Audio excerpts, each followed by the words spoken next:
The daily लाईफमध्ये आपल्या सर्वांचं स्वागत।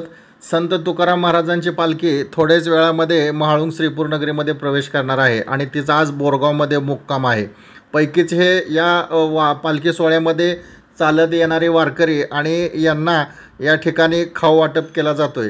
तर प्राधान्याने श्रीपूरमधील चालक मालक संघटना म्हणजेच या सर्व जणांचे टँकर आहेत। तर ते पाण्याचे टँकर या पालखीबरोबर मोफत देत असतात। त्याचबरोबर इथं ज्यावेळेला श्रीपूरमध्ये ही पालखी येत असते तर या पायी चालणाऱ्या वारकऱ्यांना ते इथं खाऊचं वाटप देखील करत असतात।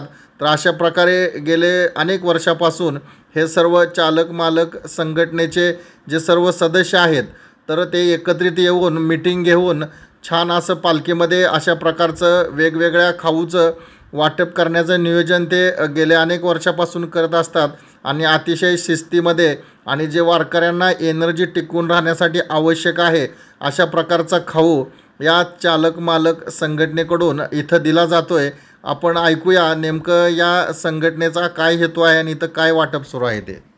पालखी सोहळा अगदी काही क्षणामध्ये महाळुंग श्रीपूर नगरीमध्ये दाखल होतोय आणि सकाळपासून या ठिकाणचे स्थानिक चालक मालक संघटना आणि त्यांचे सर्व सहकारी मित्र यांच्या वतीने ह्या वारकऱ्यांची सेवा केली जाते। काय इथं सध्या तुम्ही सुरू केलेलं आहे?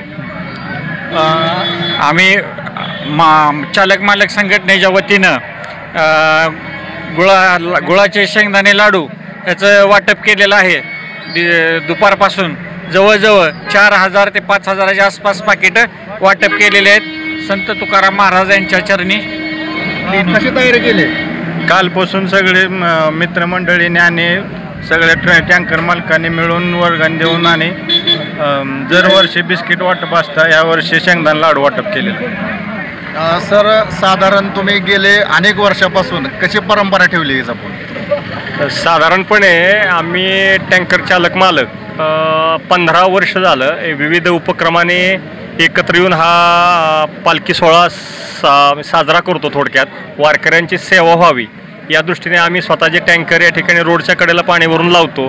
काही आळंदीपासून आणि पंढरपूरपर्यंत आम्ही टँकरची सेवा देण्याचा प्रयत्न करत असतो आणि यावर्षी वारकऱ्यांची सेवा म्हणून आम्ही हे पौष्टिक असे लाडू या ठिकाणी वाटपाचा कार्यक्रम घेतलेला आहे आणि यापुढेही वारकऱ्यांची सेवा करण्याचा निर्धार आम्ही व्यक्त करतो। किती चालक मालक संघटनेमध्ये तुमचे सदस्य आहे आणि कसं नियोजन केलं जातं?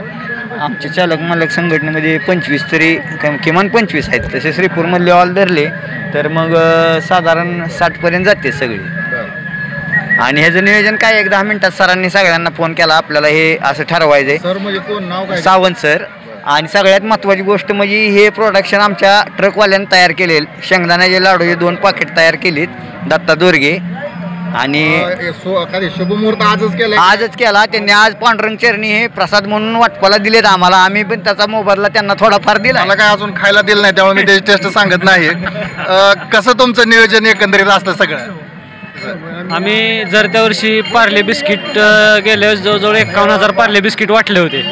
ह्यानंतर सचिन सावंत सरांचं एक वेगळं नियोजन होतं की वारकऱ्यांना एक पौष्टिक पदार्थ आपण दिला पाहिजे, तर आपण काय द्यावा, तर शेंगदाणा लाडू। तर मी प्रोडक्शन चालू केलं तर त्या निमित्तानं त्यांनी मला ते सुचवलं आणि तेवढी मागणी केली। 5000 लाडू साधारण आज आम्ही वाटप केलेत। तुम्ही प्रोडक्शन सुरू केलेलं आहे, काय काय त्याच्यामध्ये आहे? त्याच्यात सगळे पौष्टिक घटक आहेत। पहिली गोष्ट शेंगदाणा लाडू हा रक्तवाढीसाठी चांगला असतो, त्याच्यामुळं आज हे वारकरी आहेत त्यांना थोडीशी एनर्जी यासाठी चांगल्या प्रकारचा लाडू आज आपण दिला त्यांना। आणि ह्या कार्यक्रमासाठी आवर्जून उपस्थित राहिलेले ब्रह्मा सागर डिस्टिलरीचे सेटिया साहेब ते पण उपस्थित होते।